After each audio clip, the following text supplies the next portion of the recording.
Yeah, you know what? I love it. This is the kind of thing that if you had told me back in 2018, my senior year of high school, the first year I really started to make these YouTube videos daily, at least, if you told me back in that time frame that this would be a conversation we'd be having in 2025, I would have been like, hell yeah.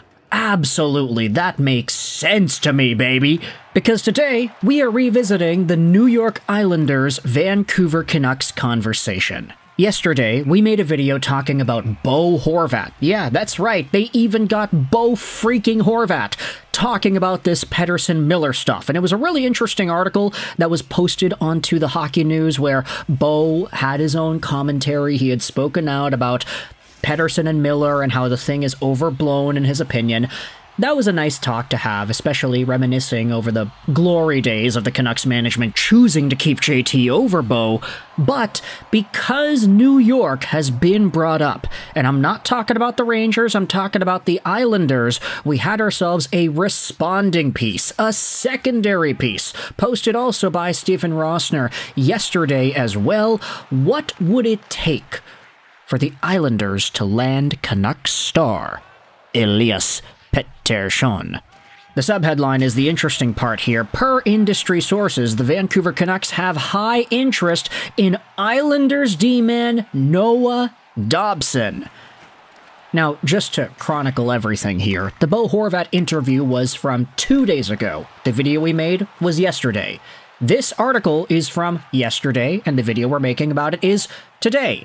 But I partly wanted to talk about this, not just because the idea of, oh, Pettersson to Islanders town, like that's not really the main focus here. The main focus that I wanted to talk about was that defenseman that the Canucks are apparently interested in. It is none other than Noah Dobson. And here's the thing, if you had gone back to the YouTube channel's history books and you reviewed some of the content that we had made heading into the 2018 draft, you would have seen a lot of videos talking about, you know, the prospects and the guys that were available in the draft, because back in 2017-18, this is when the Canucks were dog water. Their best prospect was Elias Pettersson because they had drafted him the year prior, and also a name that you could talk about from that 2018 draft was none other than Quinn Hughes, the guy whom the Canucks inevitably drafted in the 2018 draft.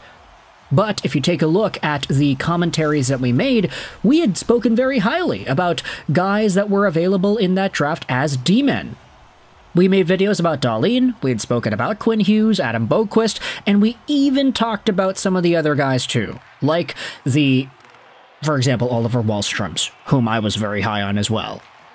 But Noah Dobson was a much different defenseman than Dahlin, Hughes, or Boqvist. He was a bigger guy, he was right-handed, so while Quinn and Dahlin were lefties, Dobson and Bouchard were righties. He's also big too, 6'4", 194, and Noah Dobson signed on till the end of this season making $4 million a year, so he's gonna really get a payday here. However, last season, Noah Dobson had 70 points in 79 games played, which followed up a 51-point and 49-point season in the prior 2 years. This year, Dobson has declined in point production. He's at 20 points in 39 games, on pace for about 43 points. But to be fair, a lot of guys on the Islanders have kind of declined in point production this season. It's been very hit or miss for the Isles. All you gotta do is take a look at some of the numbers of guys this year and compare it to last year's, and you'll see that the production all around just seems to be a little bit lessened.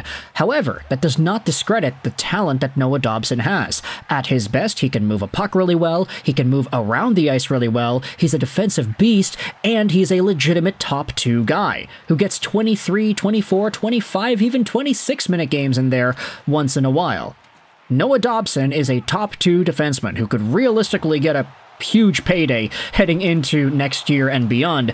And my thought process is, if the Vancouver Canucks make a trade for Dobson, if you reunite these 2018 drafted defensemen together, Hughes and Dobson on the first pairing, in my opinion, without even thinking about it, would be the best D pair in the league.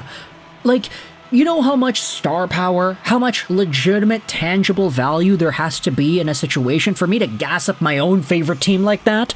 Like, I'm the biggest Canucks fan out there. I'm not even gonna say that I'm an analyst or whatever. I get paid to talk about this stuff on YouTube. But at the end of the day, the reason I'm able to do it as much as I do I'm not going to say as well as I do, but as much as I do is because I love this gosh darn team to death, but I don't like to gas them up too hard. Okay, maybe I'll gas them up jokingly once in a while, but I do feel like a lot of that is bravado, and it's very evident that sarcasm does exist when I gas up my own favorite team. However, the idea of Hughes and Dobson together, that legitimately would be the first pairing in the NHL, in my opinion. It's better than McCartaves, it's better than... Who else is out there? I mean, Ekholm Bouchard? Yeah, I'd rather take Hughes and Dobson over Ekholm Bouchard. Sorry, Edmonton. Roman Josi, Jeremy Lauzon? Yeah, no, I'd rather have Hughes and Dobson. Heck, Hughes and Hronek was already super good, one of the best D pairings in the league, but I'm sorry, Hronek, Dobson is an upgrade. With this in mind, though, the article on the Hockey News goes out there and talks about how the Vancouver Canucks are apparently interested in Noah Dobson. And then it goes over into an entire Pettersson thing, which, look, I'm not going to go out there and say that we need to talk about it, but I did want to dive into that article here.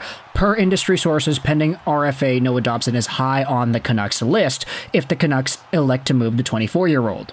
The Canucks also have interest in prospect Danny Nelson, who was dominating Team USA at the 2025 World Juniors, and Simon Holmstrom, who has turned himself into a bright middle six forward for this team. The Canucks also have interest on pending UFA Brock Nelson, but would be hesitant to make a deal if he wasn't open to signing an extension. The Hockey News can also report that Casey Cizikas, who has 2 years left at $2.5 million, but zero trade protection, is a player that Rick Tocchet likes. The Canucks lack wingers, so it's fair to say that Pierre Engvall, who is in the second season of a 7-year deal worth $3 million, could be a player in a potential deal. No, sorry, screw off Pierre Engvall, you're not coming over to Vancouver. Apologies. This is interesting to dive into so many names that the Vancouver Canucks would have interest in. Danny Nelson does intrigue me as a prospect at the World Juniors right now. I mean, he's doing pretty well. 19 years old, so of course, I mean, he has to be 19, right? Or else he wouldn't be eligible for the team. He's a point-per-game guy for Team USA at the moment, which is a pretty big increase over what he had done last year. Although, to be honest, I don't think that a lot of these guys would be too significant additions on this trade. I do think that Noah Dobson is the big fish, although you could also argue that Dobson is at a lower trade potential right now because of his status. His season has not really been all too great, which I think lowers his value, which is why if you scroll down to the bottom here, the article proposes this trade. Pettersson for Dobson, Cizikas, a first, and Engvall. Honestly, if you swap out Engvall for Danny Nelson, I kind of like this deal. Casey Cizikas isn't really a bum. Noah Dobson is fantastic. 2025 first-round pick is going to help out, and if you swap out Engvall for Nelson, you just throw on, I don't know, an Atu Ratu or something in the Canucks lineup instead. I actually do like this idea. Not necessarily because I want Pettersson gone, but because I just really freaking believe in Noah Dobson, and maybe I'm biased, you know? But this is the kind of guy that wins you championships on the right side. Not to say that Dobson has any championships right now, I mean, he's only 24 years old or whatever it is, but Hughes and Dobson together. Oh my gosh, that is the best defense pairing in the entire gosh darn NHL. And there is a chance to do that, and add on some other interesting assets too. However, I will say that leaving Elias Pettersson on the table and letting him go elsewhere, that does hurt. It does sting a lot, and I ultimately understand the philosophy that says that, hey, if you trade away the star player, you're going to get burned 7 out of 10 times. Jack Eichel, Buffalo to Vegas, guess what? Vegas wins the cup. Matthew Tkachuk, Calgary to Florida, guess what? Florida wins the cup. Vancouver, Pettersson to Buffalo, guess what? Buffalo wins the cup. Oh no, just kidding, that's not going to happen. But still, you rarely win a trade when you trade away a superstar player.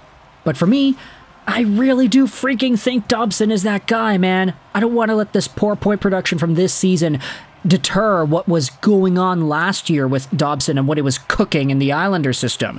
He was almost a point-per-game guy. Imagine that guy with Quinn Hughes. Imagine Hughes playing with Dobson instead of Hronek, a player who can hold his own offensively. He can quarterback a power play himself. You don't really need him to because Hughes exists, but he can be so good in his own zone.